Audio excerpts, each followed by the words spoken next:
puro magnanakaw. Kaya nilang uminom ng wine na ang isang bote higit 1,000,000, Rome. May O wine Diyos na ganon. por santo, May diba? wine na Kaya isipin mo din, kung ganoon sila kagagalante, pinaghirapan ba nila ang pera na iniinom nila ng mga yan? Anak ka ng po! Huwag tayong makalimot, please. Huwag tayong pumayag na wala ho talagang mananagot dito dahil uulitin po ito at uulitin nila. Utang natin ito sa henerasyon na susunod po sa atin. Otherwise, ang mga anak natin, mga anak nyo, mga apo ko, ganun pa rin po ang uri ng komunidad na lalakhan.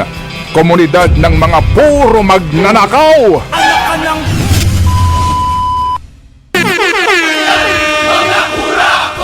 Number 27. Number 27. Sa affidavit po nitong si Engineer Roberto Bernardo. Unang affidavit niya, iba pa po yung supplemental. Number 27. Basahin natin. Engineer Alcantara, from time to time, would collect and deliver the agreed 15% commitment to me, which I delivered or caused to be delivered to Yusek Olaivar in Magallanes, Makati, and other places. Yung pong deliveries na yan ni Alcantara, ni Boss Henry, kinukumpirma ni Boss Henry sa kanya namang affidavit. So ang pinag-uusapan dito ay personal knowledge. Lagi pong yan ang pinapangalandakan ng mga abogado para kontrahin ang mga aligasyon sa kanilang mga kliyente. Wala namang personal knowledge yan Hearsay yan. Yan. Kwento lang iyan. Hindi naman yan na-witness. Napakabait ng aking kliyente hindi nga makabasag pinggan Oo. Amen! Amen! Hindi ba? Gagawa-gawa lang kayo ng kwento Hindi ka pwede magdemand-demanda lang na puro lang kwento. Napakabait ng kliyente ko. Walang ka-record sa pagnanakaw ito Hindi ba? Amen! Amen! Ngayon, mga kapatid, ano hong sinasabi sa mga affidavit na ito? Si Boss Henry nagsauli na ganang pera bilang patunay po sa kanya pong kagustuhan nga na maging state witness. Pero kapansin-pansin nga na itong dalawang ito, wala pa rin po itong kaso Wala pa. If you recall, wala pa. Kaya sila po ngayon, ito po ay nasa ay safe house, itong si Ginoong Bernardo, at in the Senate pa rin, I think, si Boss Henry at saka si Boss Bryce. Hindi po ba? So ngayon nga po, dito sa isyong ito, ewan ko na lang po kung sino pa ho nagpapaalala sa inyo. Pero kami ako dito, hindi ho ako titigil dito. Sa pagpapaalala po sa inyo, ito ho sa mga pangyayaring ito at napanood natin, hindi kwento ito. Ito po ay sinumpaang salaysay. Kaya nga ang panalangin natin, huwag magbago. Kasi habang tumatagal, yan lagi po ang gusto rin ng mga nasasakdal magtagal. Kasi maiinip yung mga witness. Nasaan na ba ngayon? Hindi nga, maiinip ang mga witness. Mas gusto nilang magtagal din. Pati ho ang mga hindi naman lahat nasa Sandigan Bayan. Gugustuhin din nila yan, na tumagal yan. Nasaan na nga ba si Bernardo? Nasaan si Bernardo? Ako, ginagalang ko, baka nga inaalagaan siya ngayon ng ating ng Estado. Pero sana ho yung pag-aalaga is nang hindi magbago ng statement. Mahirap yung inaalagaan nyo, hinihimas nyo para magbago ng statement at baguhin yung kanilang statement tungkol dito sa dalawang individual na to. Kasi ito ho mga kapatid, ito uulit-ulitin ko pangalan Maynard Mu at yung Trigib Olaivar. Yan po tandaan yung mga pangalan. Minsan lang inimbita, hindi sumipot, wala na pong mga arrest order na nangyari. Hindi po ba?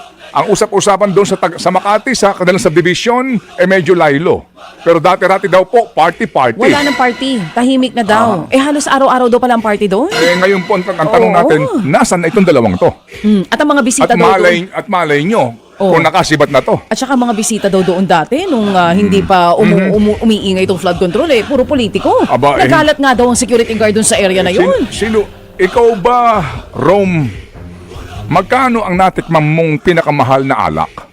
Ako maswerte na ako sa 1,000. Mga 2,000. Hindi naman. Ay, napatikim pala ako ni attorney. Oo. Easy ka lang. 15? Hindi Magkano sobra ba? ka naman sa 15. Ano ba magkano? Mahal naman nun.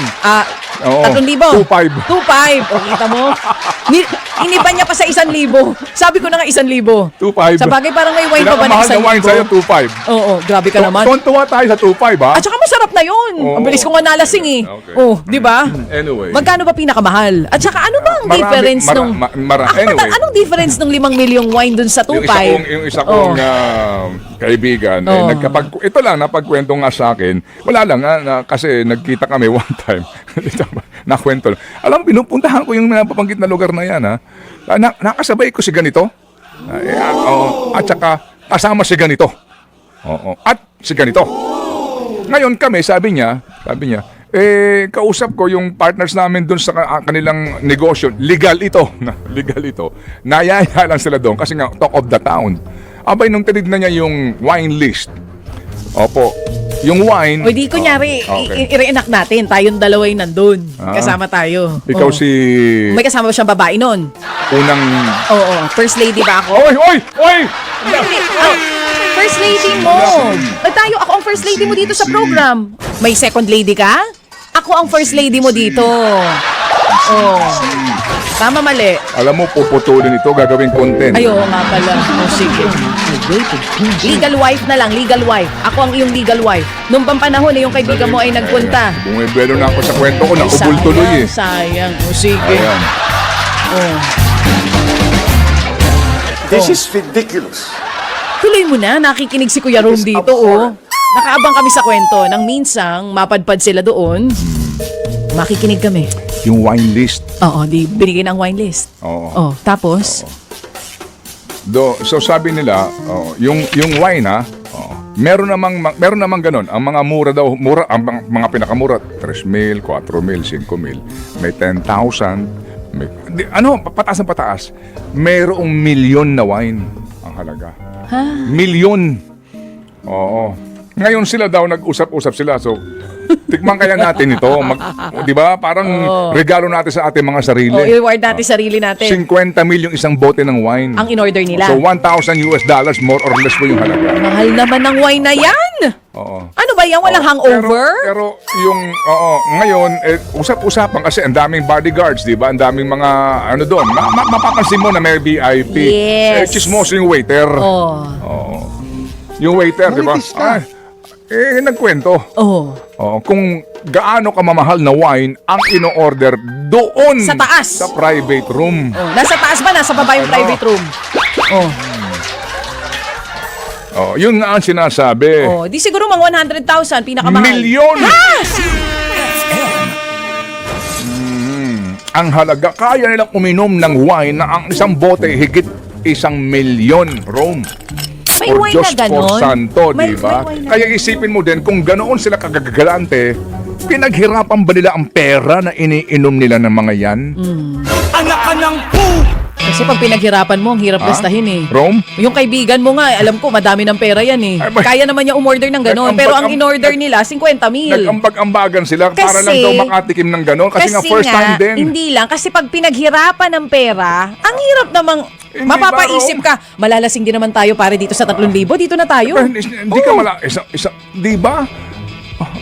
Talaga naman, ha? Anak ka ng pu! Sana all. Tapos papayag lang kayo, makalimutan natin itong mga taong ito. Anak ka ng pu! Tama din po sila, babaha at babaha ulit, di ba, mga kapatid? Kaya muli tayo magkaisa po sa ating panawagan. Huwag tayong makalimot, please. Huwag tayong pumayag na wala ho talagang mananagot dito dahil uulitin po ito at uulitin nila. Utang natin ito sa henerasyon na susunod po sa atin. Otherwise, ang mga anak natin, mga anak nyo, mga apo ko, ganun pa rin po ang uri ng komunidad na lalakhan. Komunidad ng mga puro magnanakaw. Anak ka ng pu!